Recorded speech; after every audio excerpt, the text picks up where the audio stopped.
ma'rifiy suhbatlar.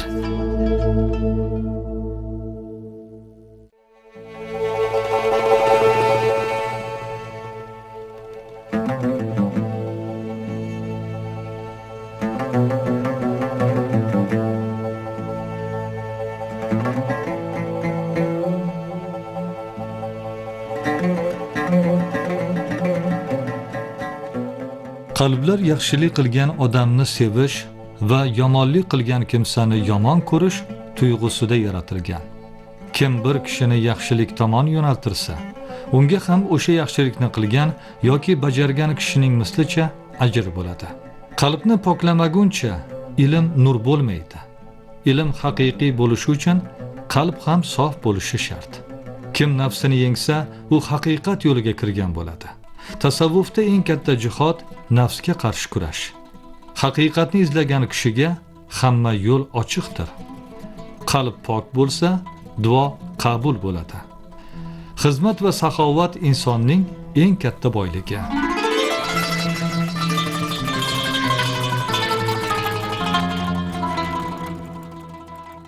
Assalomu alaykum muhtaram muxlislar, ma'rifatga oshno qalb egalari. Suhbatimizning bugungi mavzusi Aziz Mahmud Xudoyi Haq ishqi taronalari muallifi.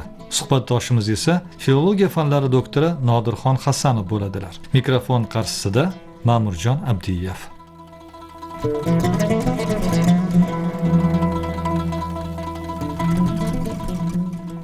Aziz Mahmud Xudoyi mashhur turk sufi olimi, shayx va shoir bo'lib, u Ahmad Yassaviy tariqati an'analariga ruhan yaqin bo'lgan tasavvuf ulamolaridan hisoblanadi. U ayniqsa Usmonlilar davrida katta nufuzga ega bo'lgan va sufiylikning keng tarqalishiga xizmat qilgan. Aziz Mahmud Xudoyi 1541-yilda hozirgi Turkiya hududidagi Shereflik O'chhisar shahrida tug'ilgan. İlk ta'limni olib, keyin ilm talabida Istanbul va Bursa kabi ilmiy markazlarda tahsil olgan. U fiqh, tafsir va hadis ilmlarini mukammal egallagan. Tasavvuf tarixidan ma'lumki, tariqat pirlarining ta'limoti, ular asos solgan sayr-i sulukning qoidalari orasida bir-biriga yaqinlik, o'xshashlik va izdoshlikni kuzatishimiz mumkin. Mutasavviflar, adiblar o'z qarashlarini joriy etish uchun o'zlaridan avvalgi mutasavvuf ustozlarning albatta fikr va tushunchalariga tayanadilar. Usmonli mutasavviflardan ayni vaqtda 16-asrda yashab ijod etgan Jalvatiya yo'lining sulukining asoschisi Aziz Mahmud Xudoyi badiiy ijodda asosan Ahmad Yassaviy yo'lini tanlagan. Uning qarashlari bilan o'sha davr Usmonli mulkida yashab ijod etgan Yassaviya shayxlaridan turkistonlik Ahmad Mahmud Haziniyning tasavvufiy fikrlarini o'zaro qiyoslash natijasida mana shunday xulosaga kelindi. Ushbu eshittirishda ana shu davr, ya'ni 16-asrning ma'naviy hayotida sezilarli iz qoldirgan mana shu ikki mutasavvuf, ya'ni Xudoyi va Haziniyning tafakkur dunyosidagi yaqin o'xshashliklar tahlil qilinadi. Tarixdan ma'lumki, o'tmishda Movra-un-Nahr va Xuroson mintaqalaridan ko'plab ziyoli, olim, adib va mutasavviflarning g'arb tomondagi diyorlarga, xususan Rum diyoriga ko'chib borishi natijasida Anadoludagi ma'naviy, madaniy, ilmiy va adabiy hayotda sezilarli o'zgarishlar ro'y berdi. Chunonchi mintaqada Yassaviylik, Naqshbandiylik, Kubraviylik, Bayramiya, Mavlaviya, Xilvatiya va Bektoshiya kabi ildizi Turkistonga bog'liq bo'lgan bir qator tariqatlar faoliyati jonlanib ketdi. Ilmiy tarixiy manbalarda qayd etilishicha, 16-asrga kelib, Movra-un-Nahrda ham, Anadoluda ham ma'naviy, fikriy hayot yanada yuksalgan edi. Mashhur olim, tarixchi, adib va mutasavviflar kamol topgan ushbu davrda nafaqat takya, zoviya va xonaqohlarda, balki jome va madrasalarda ham ilm va ma'rifatga e'tibor nihoyatda baland edi. Bu davrda Sultonul Orifin Ahmad Yassaviyning tariqat maktabi va hikmatnavislik adabiy an'anasi hamda Alisher Navoiy she'riyatining Anadolu diyoridagi tasavvuf va adabiyot ahli ijodiyotiga ta'siri sezilarli darajada namoyon bo'lgan edi, deb yozadi tarixchilar va mutaxassislar. Ahmad Yassaviy hikmatlaridan ta'sirlangan mutasavvif va sufiy shoirlardan biri Aziz Mahmud Xudoiy ana shunday bir sharoitda dunyoga keldi. U dastlab o'sha mintaqadagi madrasalarda o'qib, ustozlardan tahsil oldi.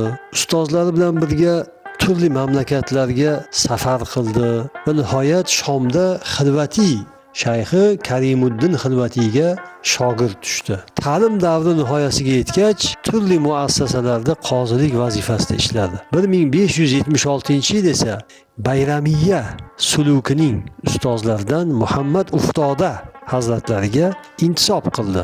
Ana shundan keyin Sivrihisor, Rum eli, Istanbul kabi shaharlarda voizlik va murshidlik faoliyati bilan shug'ullandi.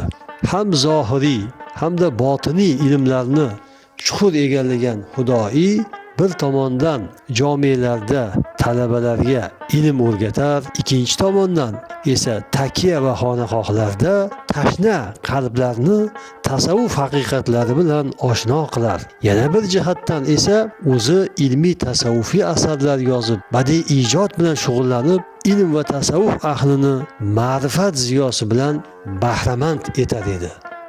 Aziz Mahmud Xudoiy Usmonlilar davrining mashhur sufiy olimi va shayxi bo'lib, u Istanbul shahrida yashagan davrida juda ko'p ilmiy va irfoniy asarlar yozgan. Ularning ayrim mashhurlari Natoij ul Askor, Vaqiyot, Tajalliyot, Maktubot, Devon kabi asarlaridir. Uning asarlarida asosan Allohga muhabbat, zikr va tasavvufiy tarbiya, shayx va murid munosabati, nafsni poklash, ixlos va tavakkal kabi mavzular keng yoritilgan. Xudoiy ayniqsa Istanbulda yashagan davrda ilm va davlat arboblari orasida obro' va e'tibor qozonadi. U o'z faoliyatini izchil ravishda davom ettirar ekan, o'tgan ustoz zotlarning, ayniqsa ustozi Uftoda hazratlarining yo'lini mahkam tutgan edi. Xudoiy 20 ga yaqin asar yozadi. Albatta o'sha davr sharoitiga ko'ra arabcha va turkcha ilmiy, ma'rifiy, tasavvufiy asarlarning muallifidir. Bu asarlardan ayrimlari Aziz Mahmud Xudoiyning Ahmad Yassaviyga munosabati xususida ham fikr yuritishimizga imkon beradi.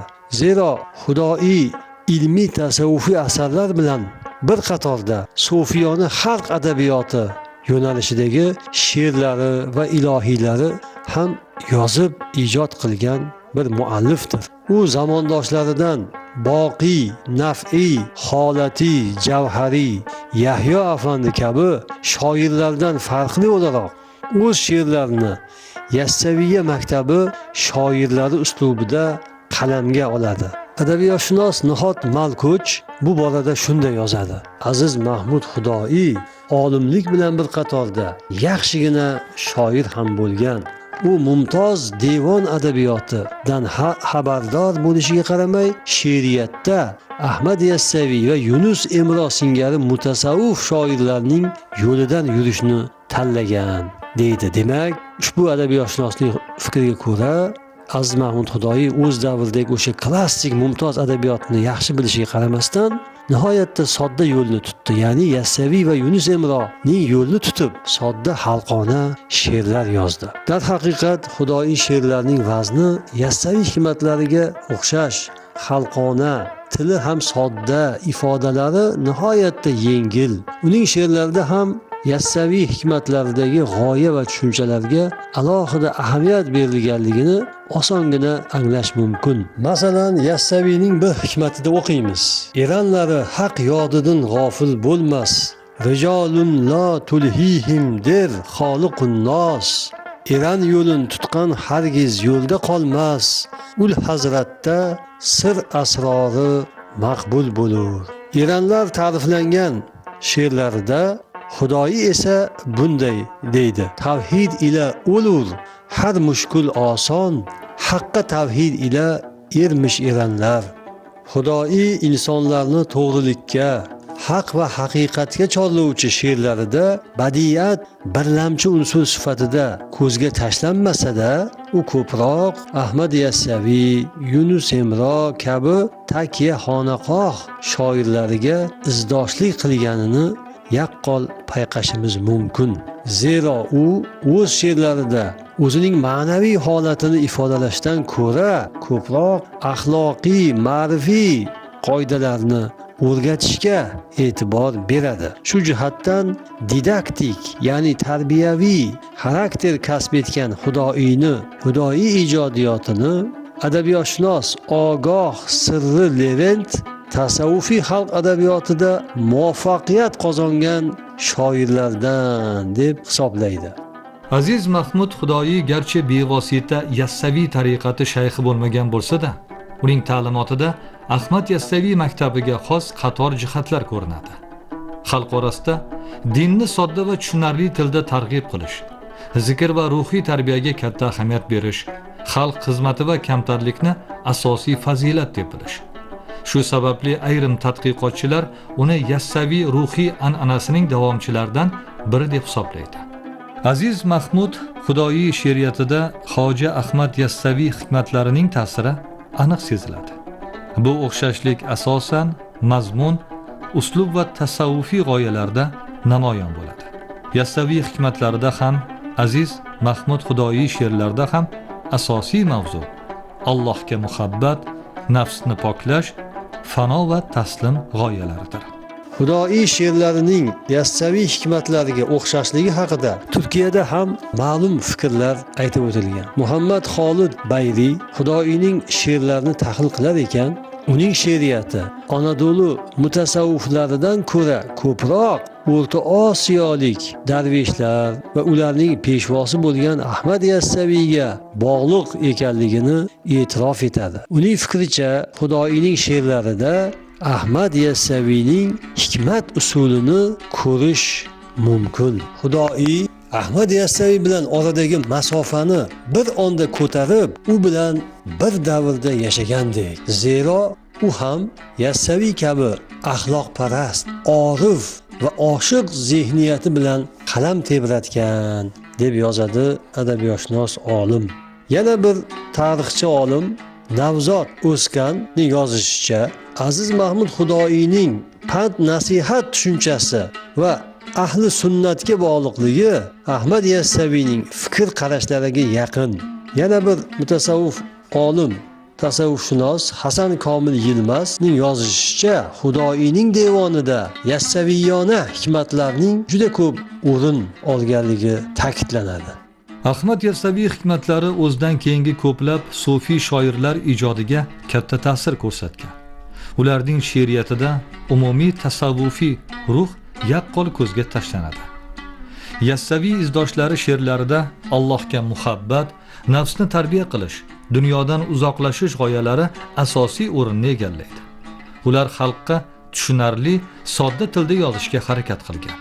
Xudoiy ijodiyotining Ahmad Yassaviy bilan bog'liqligi va ta'sirlanish xususida to'xtalganda, Xudoiyning Tariqatnoma degan asarini o'sha davrda yashab ijod etgan Haziniyning Yassaviylikka bag'ishlangan Javohirul Abror asari bilan qiyoslash maqsadga muvofiqdir. Agar Haziniy bilan bir davrda, ya'ni 16-asrda yashab, ayni mintaqada yashab o'tgan Xudoiyning Tariqatnomasi bilan Haziniyning Javohirul Abror asaridagi tariqat odobiga doir fikr qarashlar o'zaro izchil qiyoslansa, ular o'rtasida yaqinlik va o'xshashlik inkor etib bo'lmas bir haqiqatga aylanadi. Xudoiyning xulq go'zalligi, qalb tasfiyasi, ruh tazkiyasi, shayx va shayxlik maqomi, ma'rifat va ishq qudrati, taslimiyat, sog'lom va sobit e'tiqod xususidagi fikr qarashlari uning Ahmad Yassaviydan ta'sirlanganligini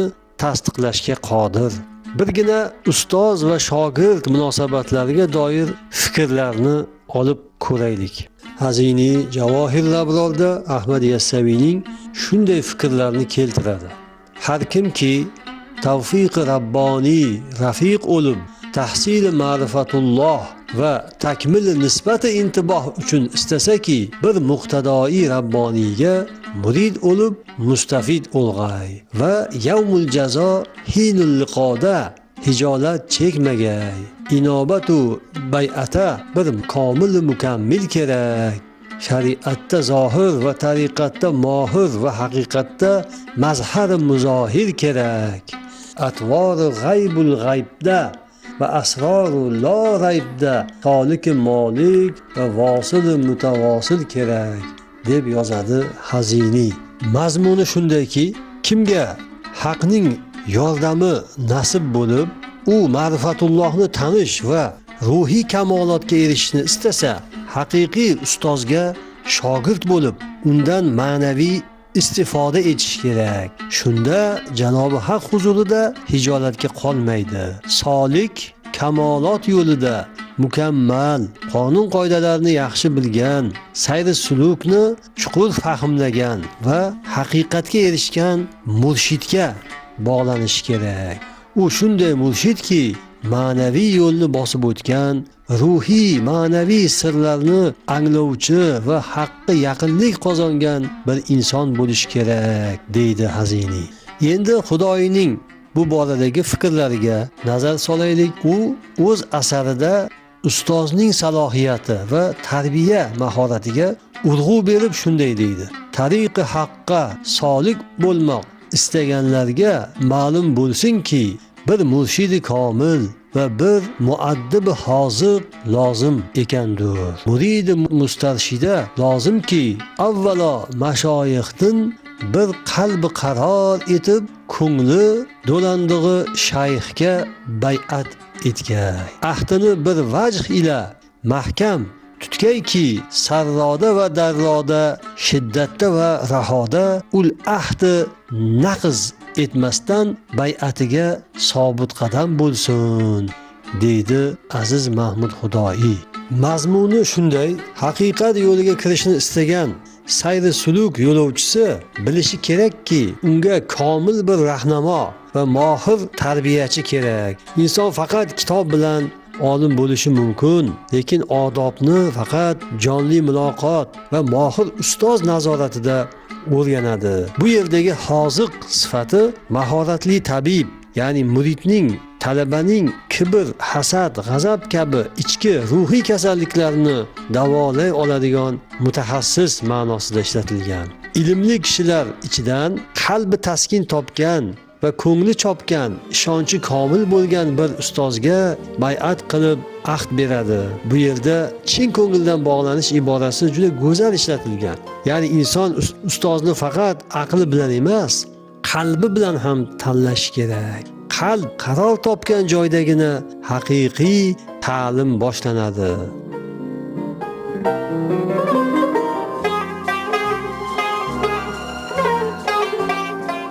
Aziz Mahmud Xudoyi tasavvuf va ma'naviyatni keng targ'ib qilgan ulug' shayxlardan biri.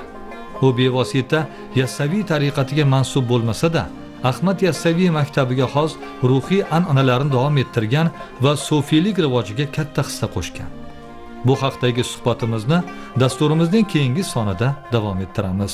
E'tiboringiz uchun tashakkur, xayr, salomat bo'ling.